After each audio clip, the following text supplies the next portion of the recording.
All right, I am here with Michelle Cramer. This is another segment for Run Radio called Tell Me More. And you're involved with a lot of things, but we're going to start with your passion project, if you will, called On Angels' Wings. So, how long have you been into this project? And how did it all begin? How did it all get started? How did it all I I started on Angel's Wings 9 years ago. It is a project that came out of the empath in me. So I'll go way back. I'll go way back to 15 years ago. Ooh, Way okay. back. When my son was born, I was a very naive mom in the sense that I thought once you make it for past those first 12 weeks of pregnancy with no problems, everything will be great. It was a very normal pregnancy, no problems. He was born perfectly healthy. And then about a month after he was born, there was a segment on the Today Show about a national organization that did birth loss photography. And I was literally holding him and sobbing, just like thinking about how I got to bring my baby home and he's perfect and healthy, but these parents don't get that opportunity. And as I had been a photographer for about a year at that point, and as a new photographer, like this was just a beautiful way for me to give back. So I got involved in the local chapter for that organization and did so for about 18 months. And learned from that experience, like some things that I wanted to do. Like a lot of things that they did were, I mean, it was amazing what they did. They worked with birth loss and they would, for me as an empath, there was no support provided by that organization. And I just felt like we were just leaving these parents hanging. They would go and try and have to figure out how to move forward on their own. And that just broke my heart. Like it was just so hard for me to just walk away.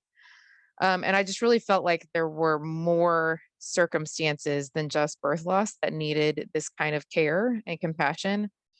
So, fast forward about 4 years and one more kid, I was introduced to a little boy named Logan.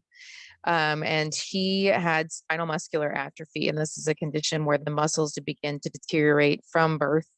It's the number one genetic killer of children under the age of 2.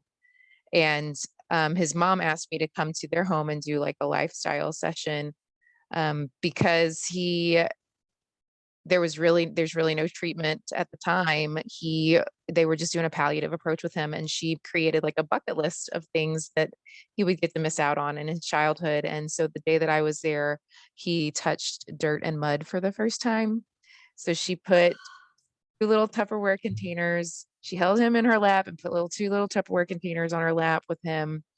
And he was touching and feeling it. And he thought it was cool. And then he got overstimulated and Oh, he mustered. Now, mind you, he was about 6, 7 months old, but he couldn't hold up his head.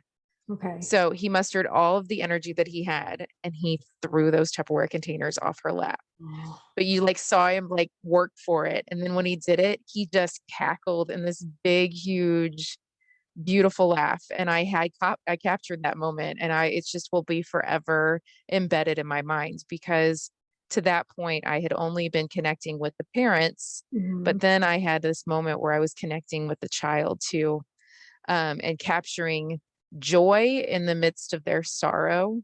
mhm. About 3 months later, he got worse, and I did a goodbye session for the family, and then I went to the funeral, and just kind of left there just sobbing. And at that point, like I had heard for 4 years from God, yes, but not now on Mhm. this. This is something I have for you, but it's not time. And I left that funeral just begging God, like, please, please, I'm ready. I need to do this. And I felt like I had the yes. And I like went home and told my husband, like, I'm registering this organization. Like, we're doing the paperwork right now. And he's like, let's go. Let me back So, up a little bit yeah, first, if I can. Like, if someone has never heard of this still may be new to somebody, birth yeah, loss photography. yeah.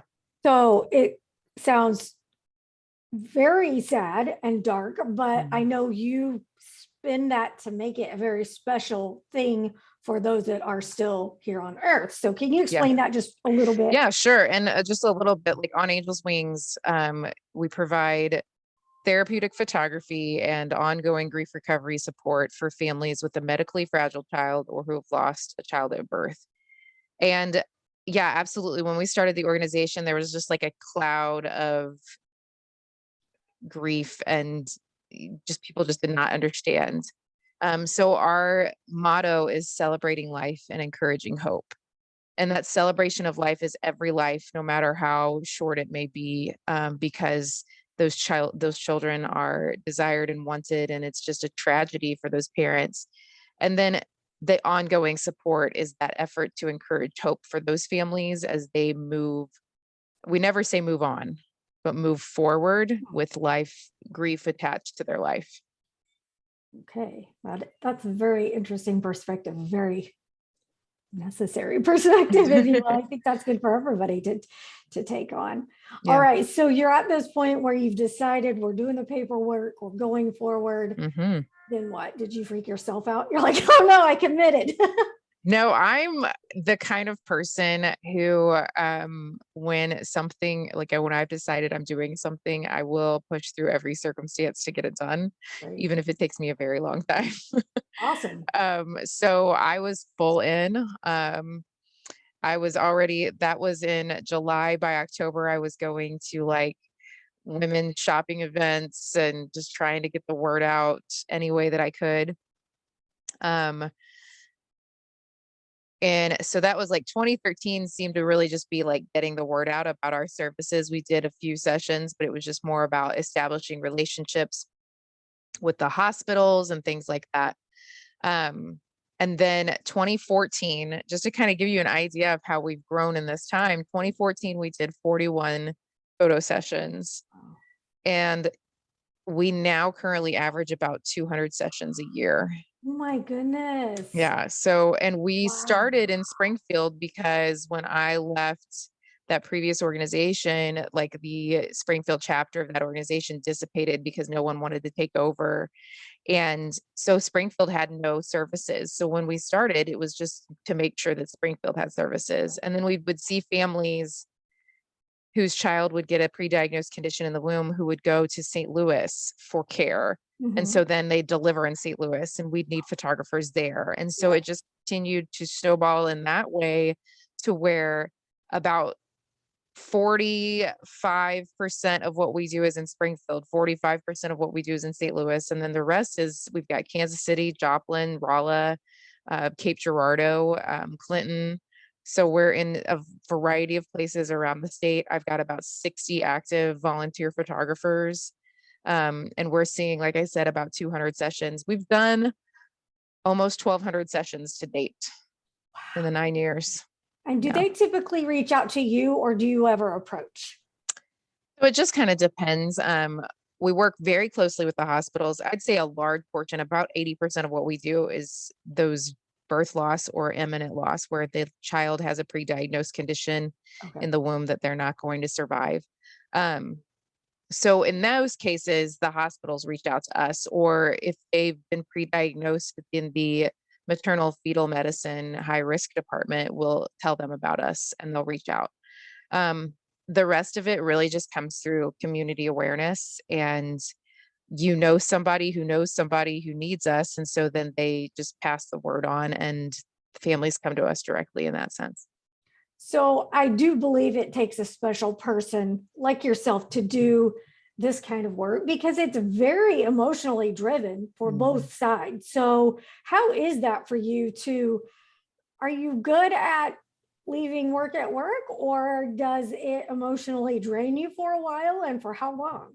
Yeah, it just depends. Being that I'm an empath, um, and I don't say that lightly, like I generally feel a change in the room when someone's mood changes or when someone's upset or grieving. I can I've also had like a lot of people have difficulty being around me when they're grieving because I almost can like mirror that. They can see that through me because I don't really know how to explain it. It's just this Right. weird thing that I'm able to do. So one would think that that would make it more difficult to Mhm. be involved in these moments. For me though, it's always just been about the fact that what I'm going through is nothing compared to what they're going through. And I just set self aside, knowing that this may be the one opportunity that they have to have something to hold on to. Um, and really just not going into those situations stoic. That's what we train our photographers with. It's very important that we go in emotionally open, because these families, especially in a loss setting, are dealing with maybe compassionate staff, but staff who've seen it so many times and are so focused on their job Right. that it doesn't open up that freedom to really feel. And so when we walk into the room, the idea is to give them space to truly feel what they need to in that moment. I distinctly remember a family that I've remained close to. I did their loss session about 4 years ago. And mom said, it was chaos and confusion, and we didn't know what to do or how to process or how to move forward. And then you walked in the room and a light shone off of you, and you gave us the space to process. You allowed us to feel what we needed to feel. You had a conversation with us when we had questions on what do we do next. Like, you opened up, um, and it just really impacted them. So like going in there open and willing to cry. Like, there have been moments, another another example, I did a loss session, and we try, because of the vulnerability of the families in these moments, we actually don't allow photographers to profess their faith, just because even someone who carries a faith and a relationship with God, it is a really difficult moment for them because they're questioning everything. Mhm. And we just don't, like, you never know what somebody could say that could change that to Mhm. the negative instead of the positive. So we just go in there and show them love, essentially. But I had a couple a year or so ago, and they were listening very quietly. There was worship music playing in the background. And as we were doing a picture of both of them holding the baby, and it was their third loss. Mm. Um, um, This Is How I Fight My Battles came on the radio.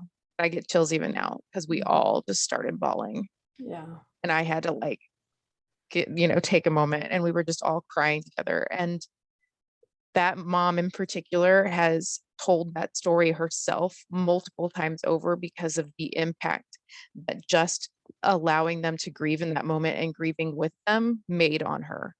Um, so that's, I mean, that's all these families look for, is somebody that gives them permission to feel what they want to feel in that moment. Have you had very many people come back to you after a session just to tell you how precious those pictures were and are? Yeah, constantly. We actually, because of our support system, we work really hard to stay in touch with our families and give them every opportunity to stay connected with us.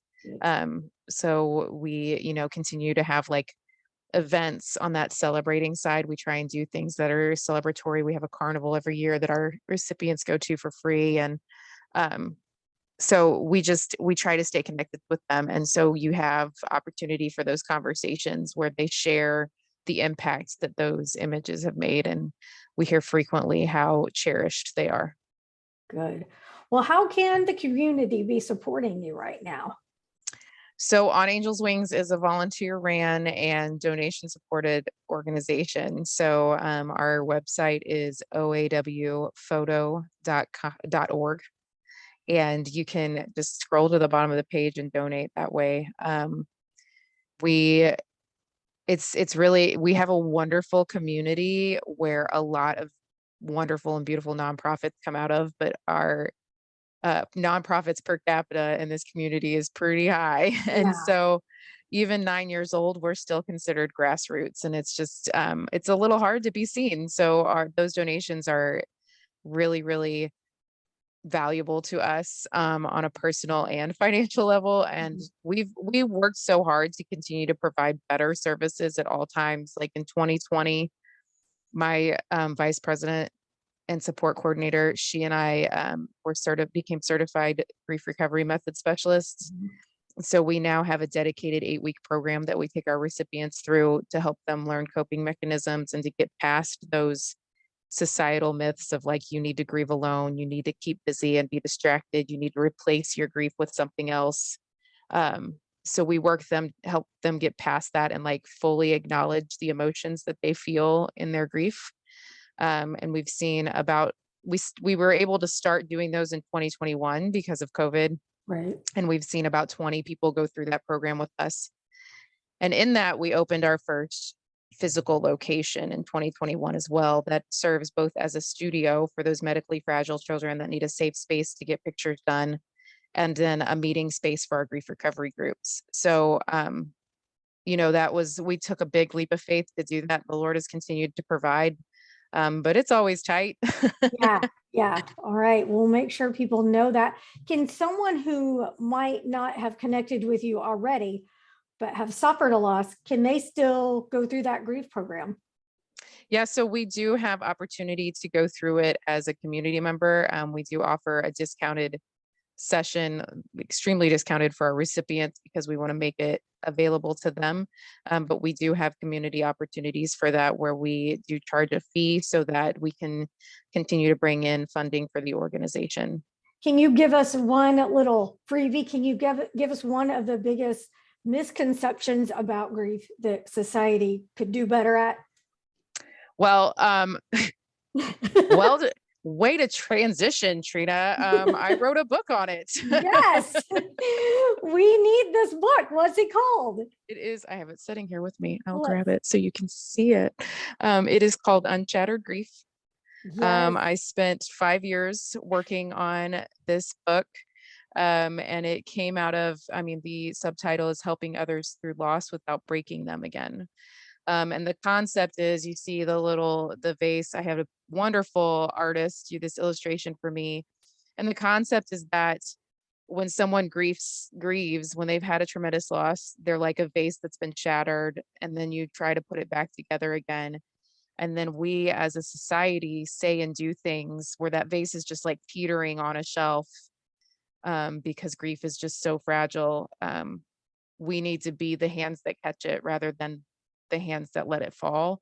And we tend as a society to try and help and say and do things that we think are helping, but they are absolutely not helping at all.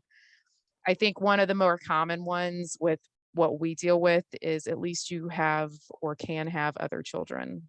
Oh, And we've had families hear that multiple times over. Or God has a plan, and he indeed does. But even somebody of faith does not want to hear that when their deceased child is laying in their arms. oh my goodness. Right. Exactly. So it's just it's the book itself is a sharing of stories from recipients, through the organization, but also like a very good friend of mine who lost I have two friends in there actually who lost their spouses, friends who've lost parents, siblings, things like that, where they are sharing, what people have said and done. So that's hard for me to say any one thing that people do because there's a whole list of. Okay. Okay. Well, we will get that book. It's already available on Amazon. It is. I've started reading for our next conversation. So if anyone listening wants to go ahead and start reading up, we're going to have a conversation about that. We'll let you know when it's available. But thank you for now for updating us about On Angel's Wings, how we can support you, and we'll talk about the book soon. Great. Thank you, Sharina. Thank you.